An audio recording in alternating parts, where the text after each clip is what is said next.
날마다 솟는 샘물과 함께하는 오늘의 큐티 시간입니다.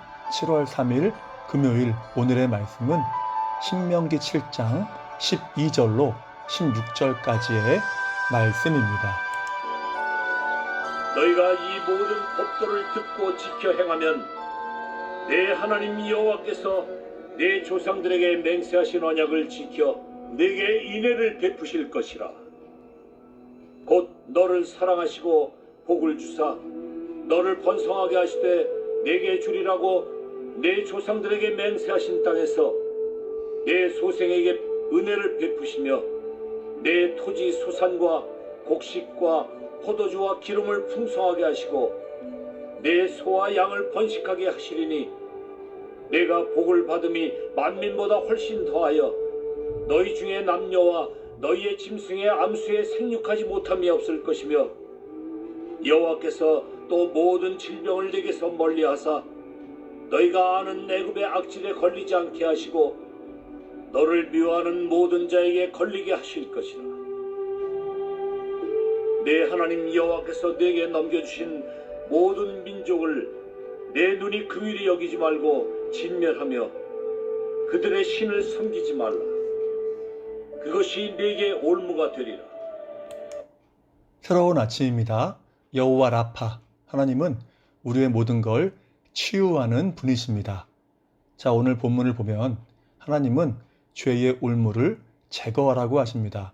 여기서 올무라는 말에 해당하는 단어 목회시는 유혹하다라는 뜻의 야코시라는 단어에서 왔거든요. 그러니까 죄의 올무 그러면 죄의 유혹이라는 뜻이 되는 것이죠. 그러면 이스라엘이 들어갈 가나안 땅에서 죄의 유혹이 될 만한 것이 무엇입니까? 바로 가나안 땅에 사는 사람들이 섬기는 우상을 말합니다. 그런데 하나님이 주신 복을 상실하지 않고 누리려면 그렇게 유혹이 될 만한 우상들을 섬기지 말고 제거하라고 하는 것이죠. 자, 그럼 본문에서 주시는 교훈은 무엇입니까? 첫 번째 생각할 것은 왜 우상과 죄라는 것이 올무, 곧 유혹이 되겠습니까? 그것은 우리가 가지고 있는 죄성 때문입니다. 늘 말하지만 가나안 땅에는 우상이 정말 많았습니다. 그런데 그러한 것들이 죄성을 가진 인간에게는 너무 매력적으로 보인다는 것이죠. 하나님이 우리 눈에 보이십니까? 영이시기 때문에 전혀 보이지 않죠. 그러나 우상은 인간의 육신의 눈에 너무나 선명히 보일 뿐더러 또한 거기에 너무 자극적으로 강한 인상을 준다는 것입니다. 여러분, 가나안 땅의 우상들을 보시기 바랍니다. 얼마나 음란합니까? 음란한 제사 행위를 통해서 우상인 그 신을 기쁘게 하고 복을 달라고 간구하는 것이죠. 그리고 얼마나 잔인합니까? 몰렉이라는 우상은 자녀를 불태워서 죽여서 제사를 드리는 것이거든요. 그래서 뜨거우니까 아이의 울음소리가 들리지 않게 하기 위해서 북을 치면서 천천히 태워 죽이죠. 얼핏 생각하면 저런 것들이 유혹이 되겠어? 라고 하지만 이런 것들이 죄악된 본성을 가진 인간에게는 통하더라는 겁니다. 하나님이 이것을 아시니까 화요일에 말한 것처럼 계속 노심초사하시는 것이죠. 엄마가 얘가 학교 가다가 정말로 너무나 재밌어 보이는 오락실로 빠지지 않고 학교에 잘 갈 수 있을까? 걱정하는 것처럼 하나님도 그렇게 매력적으로, 자극적으로 뭔가 있어 보이고 진짜로 복을 줄 것 같아 보이는 우상에 빠지지 않고 나를 잘 섬길 수 있을까 하는 염려를 하시는 것입니다. 왜입니까? 우리의 죄성 때문이라는 것입니다. 두 번째 생각할 것은 어느 때에 그 우상과 죄가 유혹이 되겠습니까? 그것은 그들에게 주어질 평안함과 풍성함이 있을 때입니다. 그들에게 주어질 좋은 환경이 되려 죄의 유혹이 될 수 있다는 것이죠. 하나님은 신실하시기 때문에 본문 12절에서 말하는 것처럼 맹세하신 언약을 지켜서 반드시 약속하신 가나안 땅을 주실 것이고 또한 평안을 주실 것입니다.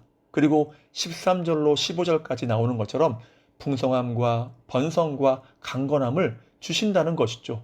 그런데 문제는 무엇입니까? 바로 그 평안, 풍요로움이 죄의 유혹의 토대가 될 수 있다는 것입니다. 여러분, 실제로 이스라엘이 가나안 땅에 들어가서 땅을 차지하고 평안함이 찾아오자마자 한 것이 무엇입니까? 사사기 2장을 보면 바알과 아스다롯을 섬기는 것이었습니다.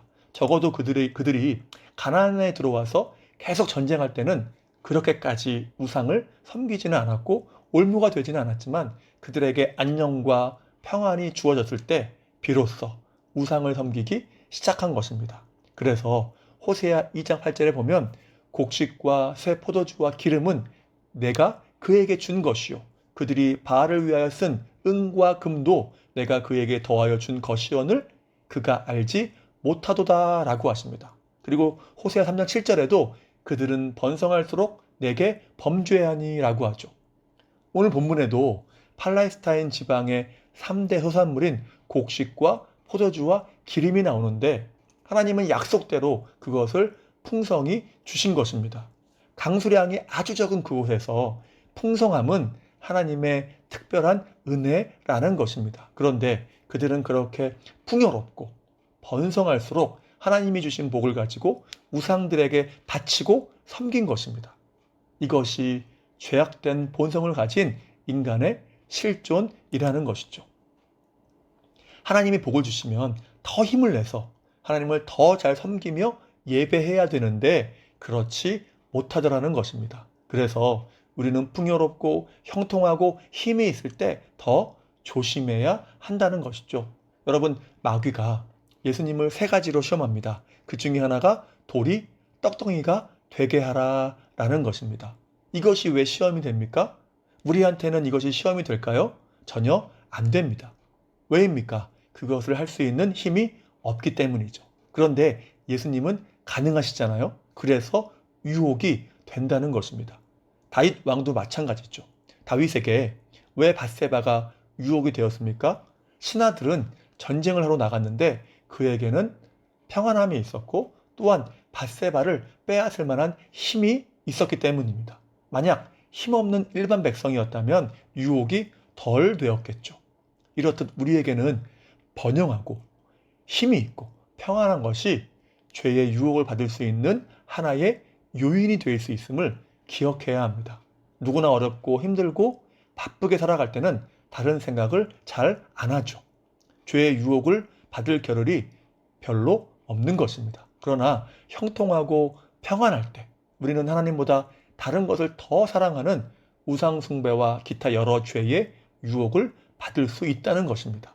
그래서 더 조심해야 하는 것이죠.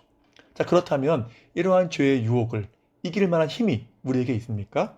전혀 없다는 것이죠. 그래서 필요한 것이 무엇입니까? 바로 그리스도입니다. 그리스도의 십자가가 필요한 것이죠. 철로 역정을 보면 겸손의 골짜기가 나옵니다. 주인공 크리스찬이 아름다운 집에서 평안히 쉬고 많은 호사를 누리고 다시 순례의 길을 나아갈 때에 갑자기 마귀 아볼로온과 처절한 전투가 벌어지죠. 그리고 크리스찬이 위기에 처하기도 하지만 결국은 주님의 도우심으로 승리합니다. 그런데 그 싸움의 장소를 겸손의 골짜기라고 하는 것은 참으로 적절한 표현입니다. 왜입니까? 우리는 우리의 힘이 아닌 주님의 능력과 도우심을 겸손하게 의지할 때에야만 승리하기 때문입니다. 그리고 그렇게 의지했다면 할 일은 무엇입니까? 그 철로 역정의 크리스천처럼 담대하게 싸우는 것입니다. 그래서 히브리서 12장 4절에 보면 너희가 죄와 싸우되 피 흘리기까지는 대항하지 아니하였고 라고 하죠. 피를 흘릴 만큼 처절하게 싸워야 하는 것이 죄의 유혹과의 싸움이라는 것입니다. 자, 이제 말씀을 마무리합니다. 본문에 보면 여호와라는 말이 3번 나오죠. 그런데 모두 문장의 주어로 나옵니다. 12절로 14절까지의 주어로 한 번 나오고 그리고 15절과 16절의 주어로 한 번씩 나옵니다. 그러니까 여호와만이 인생의 주어, 곧 주인이라는 것입니다. 하나님의 백성이 가나안 땅에 들어가서 섬기고 의지할 분은 바로의 그 손에서 구원한 여호와밖에 없다는 것이죠. 여호와만 의지하고 사랑하는 가운데 우상의 유혹, 죄의 올무와 힘써 싸우라는 것입니다.